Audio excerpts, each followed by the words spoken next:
Always a pleasure to have my next guest on the show, Travis Davis, and you can see him fight next against Ryan Parker March 6th in the main event of Ohio Combat League 11. How are you, sir? Good, man. Yourself? I'm good. It's happy to have you back on the show, and a lot to get to here today. We actually spoke after your last fight, very impressive win, and now here we are. Fast forward a few months later, what has life been like for you since? Been training. Had COVID for a couple weeks, like 2 weeks. Me and my girlfriend both. Um, but other than that, man, just preparing for the next this weekend.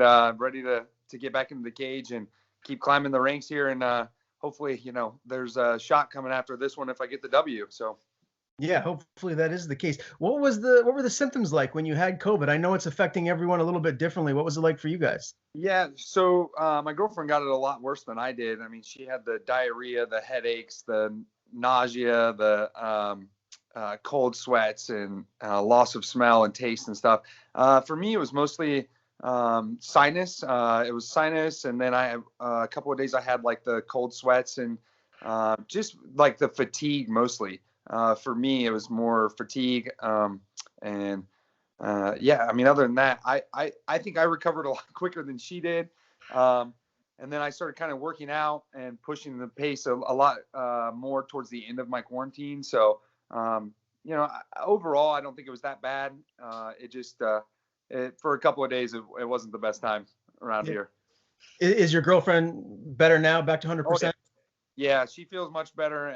We're both doing better now, so we're just ready for ready for the sunshine. Luckily it's warming back up here in Ohio, so we're ready for the spring to be here and hopefully done through all this COVID stuff.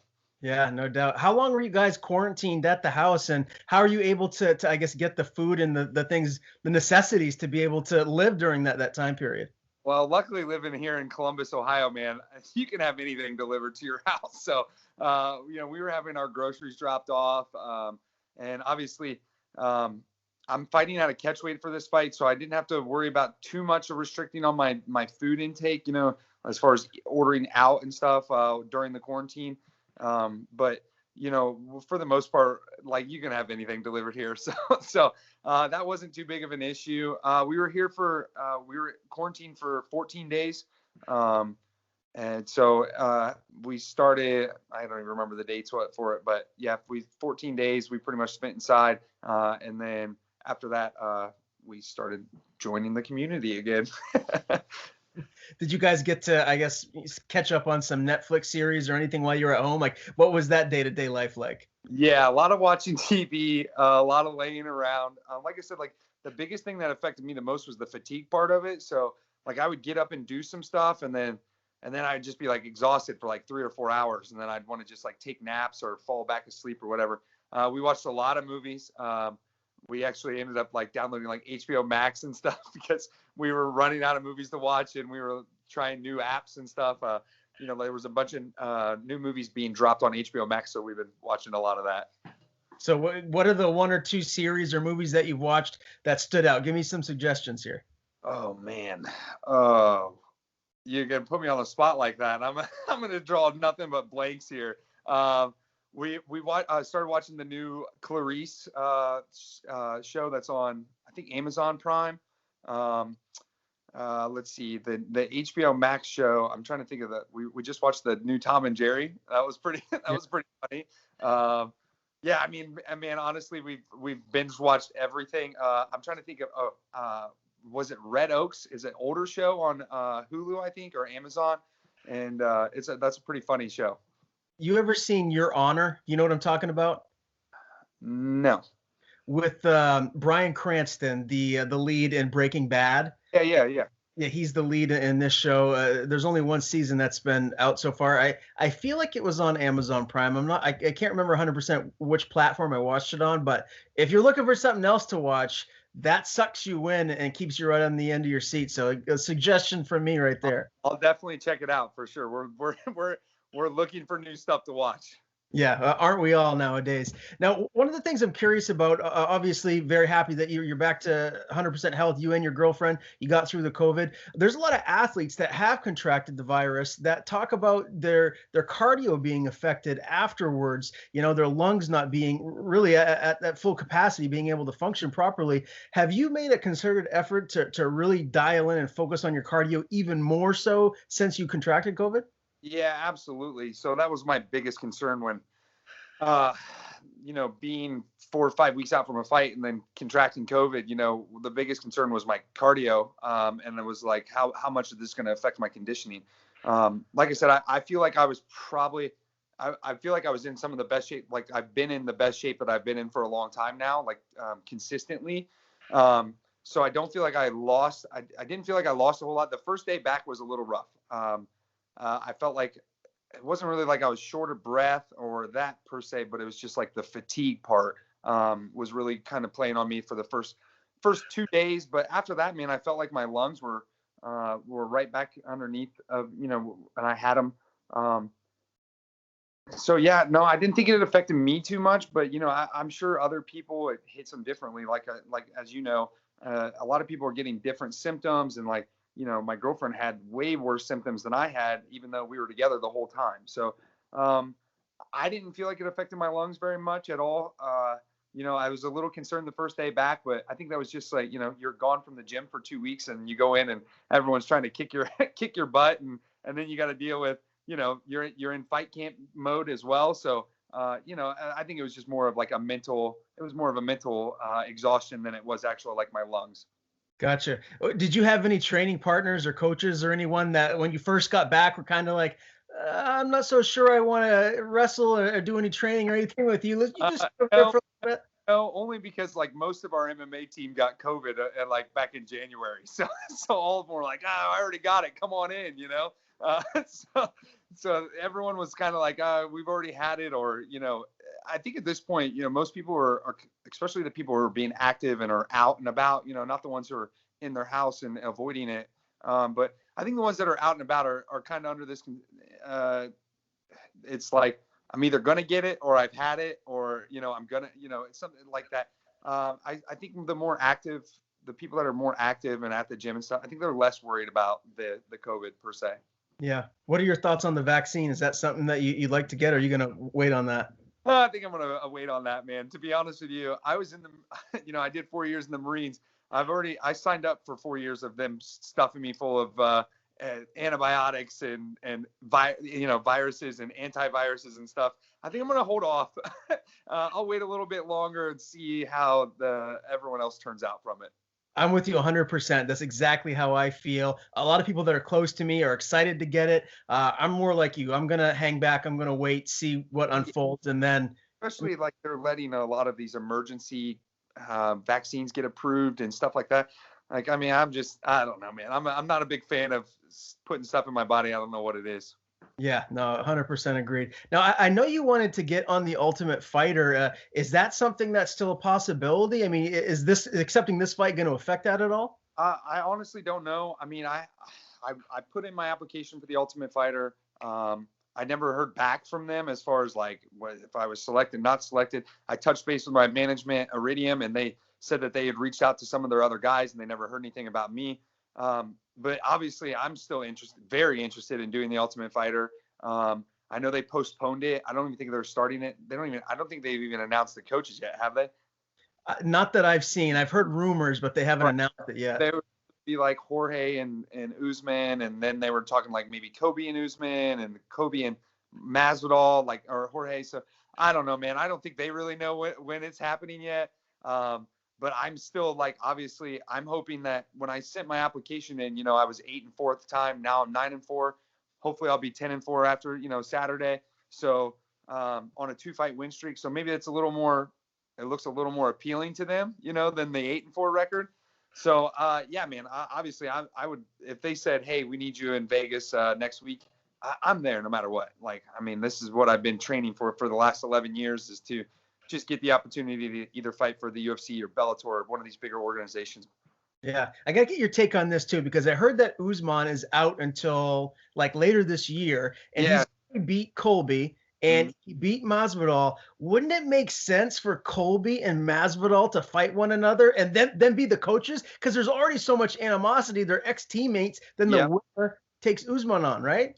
Yeah, I think that would be an awesome. I think it would be, first of all, having those two as coaches. I think would be awesome because both of them are very.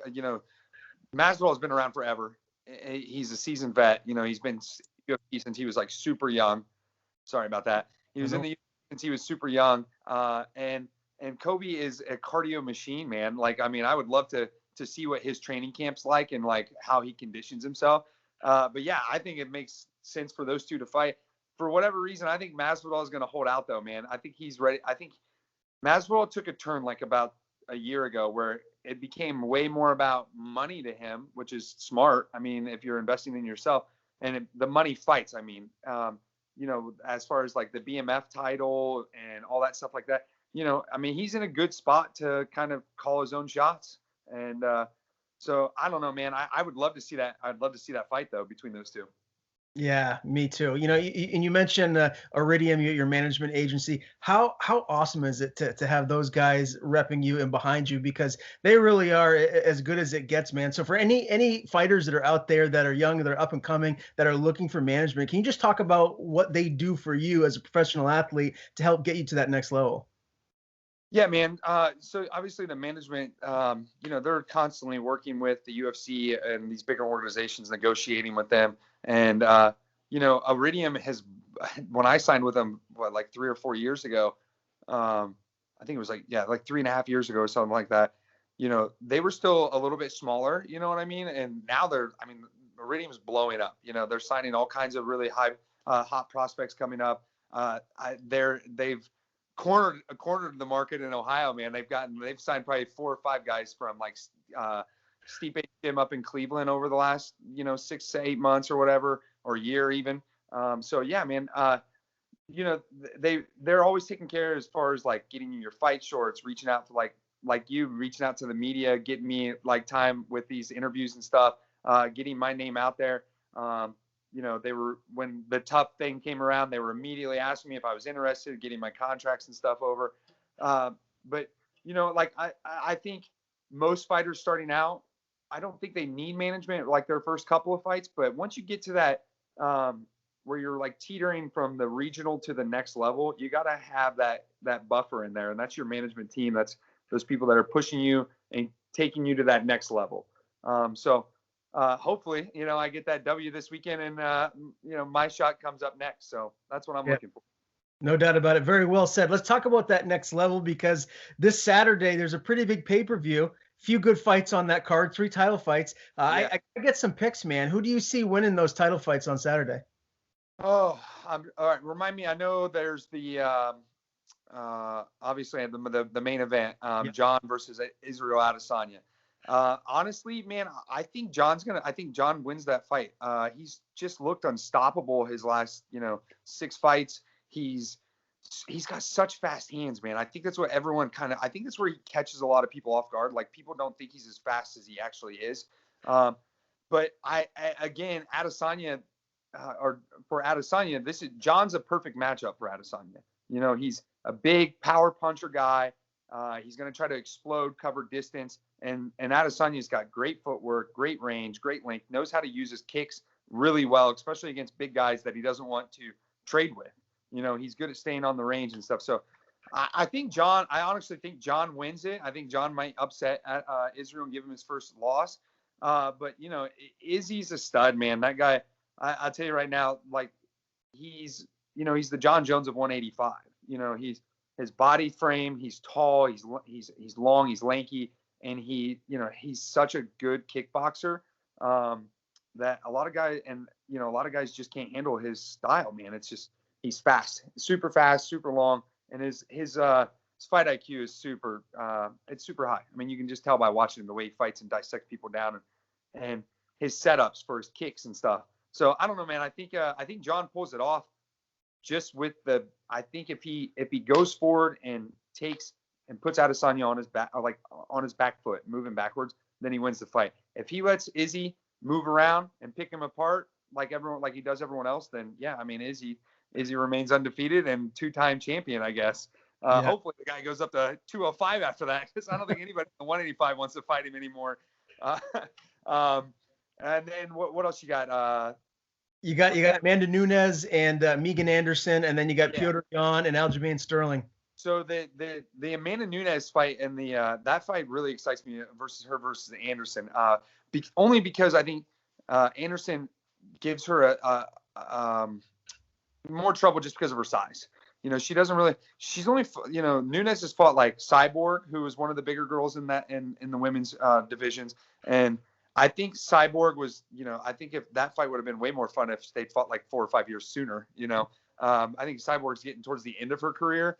So, but yeah, man, I still think Amanda Nunes is going to pull that fight out though. She's a stud. I mean, she literally just leaps and bounds ahead of every other girl in the women's divisions. Especially the 35 and 45 weight class. Yeah. Then Petr Yan versus Sterling, man, those guys have been going back and forth for forever, it seems like, on social media. So I'm glad that fight's finally happening. And I don't know, man. Sterling is definitely an upset kind of guy. Like I see him as a guy that could definitely be the guy who wins the belt. But Yan is a stud, man. His boxing is phenomenal. His wrestling defense and offense is phenomenal. I know Aljamain's got to be trying to think, that he's going to be trying to put him on his back and stuff, but I just don't see, I don't know, man. I just don't see Yan giving it up. I think Yan holds. Honestly, I think every title holder wins, keeps the belt this weekend. It's kind of where I'm at. Very, very good. Well, either way, it's a card you can't miss. Let's talk about this fight. Very, very exciting. You're back for OCL 11 in Newark, Ohio. Again, catchweight fight, 200 pounds. What's your weight at right now? How much do you have left to cut? Woke up at 203 this morning. Oh, so this is a piece of cake. Yeah. So when I took the fight, was like they offered it to me a little over a month and a half ago, and apparently he's been a little heavier, so he was trying to work his way back down. He's fought at 85 before, but he hasn't been there in a little while. He's been fighting, either catchweights or light heavyweight fights. And I've been, with COVID right now, all the gyms still around here, even though the gyms are open, none of the saunas are open. And so for me, to be honest with you, it also comes back to like fighting regionally. I'm 33 years old, and it was kind of the mindset was I don't want to put my body through a weight cut, for a regional fight, to be honest with you. 200 pounds or catchweight, like my last fight was at 195, ended up being 200 because the guy came in a little over, so we just bumped it up to 200. But I've been walking at like 206 for a month and a half now, or 2 months, or since the last fight. So I just don't feel like cutting weight that much anymore. Especially around here, I just don't see the point in doing it. Yeah, no, that makes sense. Have you ever thought about getting one of those portable saunas? I know everyone seems to be getting those recently. I actually was just saying that the other day. I was like, I might just buy one of those. If I had to go to 185, I can tell you right now I would have one already, because there's just no saunas around here that are open yet. So I think that's why a lot of the night before us, like on Friday night, there's 2 or 3 pro catchweight fights on that card. And I think everyone's kind of in the same boat. They're just trying not to. No one wants to be worried about missing weight when they don't know if they have saunas available and everything else. So, and I think I don't want people to think that I'm out of shape because I took a heavier weight. It's just more natural weight for me, and I don't have to cut anything. So for me, it seemed like a no-brainer. Yeah. Do you expect to be at a size disadvantage in this fight, or have you seen Ryan in person? Like, are you guys pretty comparable in size? I haven't seen him in person. I think he's going to be a little bit bigger than me, for sure. I know he's like 6'3", and I'm 6 foot, and I know he's going to have a little bit of a reach advantage, and I'm assuming he's going to have a little bit of size advantage too if he's actually cutting weight, from what I understand. But all my training partners are, I train with Dan Spawn, who's 6'4", 225 pounds. I trained with Lance Phillips, who's 6'2", 225 pounds. So I'm used to training with bigger guys. I honestly don't have really any like natural 185ers or people that are like closer to my size in the gym. So, I don't think the size is going to be a huge advantage for him. So yeah, I think if anything, I think maybe I'm hoping, he'll be a little bit slower than me because of it. I plan to be a little bit faster than him. So yeah, man, I'm not too worried about the size. I fought bigger guys before. I fought as high as heavyweight as an amateur. And so, yeah, it's not a big deal to me. Yeah, no doubt. Now he's 4-3 as a professional. I know he had a pretty extensive amateur career. I think his record was 12-3 as an amateur. All three of his losses as a pro are by way of submission. So does that give you a little extra, I just confidence going into this fight, feeling like, okay, I'm going to give him his fourth L and even up his record at 500? Yeah, absolutely. I mean, of course, I'm looking at the fact that he's got 3 losses by submission, and especially when you look at my wins. I mean, out of my 9 wins, I think 7 of them are by submission, or 6 of them are by submission. So I love the ground. I also like striking though, and usually I keep getting most of my submissions because people are taking me down, and then I'll grappling exchange with them, take their back, and go for rear naked chokes or guillotines or whatever it is that I'm hitting. But I feel comfortable wherever this fight goes, especially he's fought some of the guys that I fought before. He lost to Josh Frem, and me and Josh fought to a split decision. So I'm excited about the matchup, man. I'm excited to get back in the cage and just get the W. And whether it comes by knockout or decision or submission, I'm there for the W. Obviously, I want the finish. If I can get it early and get out of there without any injuries, that's what I prefer to happen. Yeah, it's kind of a 2-part question. You're supposed to win this fight. You got to be a heavy favorite with your record compared to his. Do you feel any added pressure to go in there and not just beat him, but to beat him convincingly? And the second part of that question is, this would be kind of a dangerous fight for you, I would think, just because of where you're at in your career and you're on the cusp of taking that next step. Do you feel that? I mean, why accept this fight against the guy that you're supposed to beat versus fighting maybe someone else, even if you had to take a little bit more time off? Yeah, so I mean, definitely. I actually was just talking about that with my coach again the other day about, like, obviously you feel pressure as a fighter, especially when, like, you're in my position right now where I'm 9-4. I'm at the cusp of getting to that next level, breaking into the UFC or Bellator and everything else. But I also have to stay active, and I got to kind of be smart about, the opponents I choose as well. I can't just keep taking title fights against guys who are, 10-0 and 8-0 or whatever it is. Because you're risking the harder the opponent, the more risk the loss is, right? And then when you get a guy who's like him, who's 4-3, he's coming off of 2 TKO wins, but he's his first, he was alternating wins for losses when he first started out. He's fought tough guys. If you look at his record, he's lost to like Josh Frem. The other guy that he lost to, I think, is like 8-0 or 9-0. So obviously he's taking tougher opponent, matchups and stuff. He's trying to make a name for himself. He wants to come into, Newark and take out Travis Davis, and the #1 fighter in Ohio and top prospect coming out of here. Of course, I mean, he comes in, he beats me, and it's great for him. It looks good on paper for him and everything. It's tough, man. Like I said, it's one of those things where, like, you're flirting with these lines where it's like, do you take a guy who you're supposed to beat? And I think in MMA, when you say you're supposed to beat someone, it's like, okay, they looked at the paper, they looked at you on paper, and they said, okay, he's 9-4. He should beat a guy who's 4-3. But that 4-3 could have been fighting really tough guys, and the 9-4 could have been fighting scrubs. You know what I mean? So it's hard to say, how you go about making that decision. But I just wanted to fight. They offered him to me, and I said, you know what?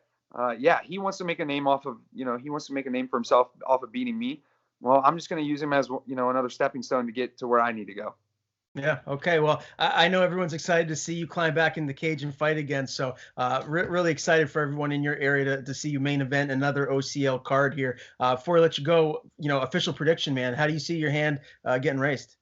Honestly, I really think it's probably by submission in the first or second round. Although I don't think I'm going to be the one initiating the takedown to get to the ground when I do submit him. But yeah, I think submission first or second round. I think I'm going to hit him and he's going to try to take me down. And then when he goes for the takedowns, I'll reverse it, get on top. And I have a couple of submissions I've been practicing a lot, so I'm looking forward to getting on top of him and seeing what happens. Okay, well, I'm excited to talk about what those submissions are next time we talk, hopefully after a win. Tell people where they can find you on social media. Yeah, so check me out at Bam Bam Davis 185 on Instagram, and on Facebook. It's you can either look me up at Travis Davis or Bam Bam Davis on Facebook. I'm sorry, and then Twitter again, Bam Bam Davis. You can find me on there. So, and I also want to give a huge shout out to my sponsors: 3030 Barbershop, Supzilla, Ronin Training Center, Restore. I'm probably forgetting some again per the use. Central Ohio Spine and Joint in the training room. They've really been pushing me with my conditioning and stuff. And so shouts to them for sure.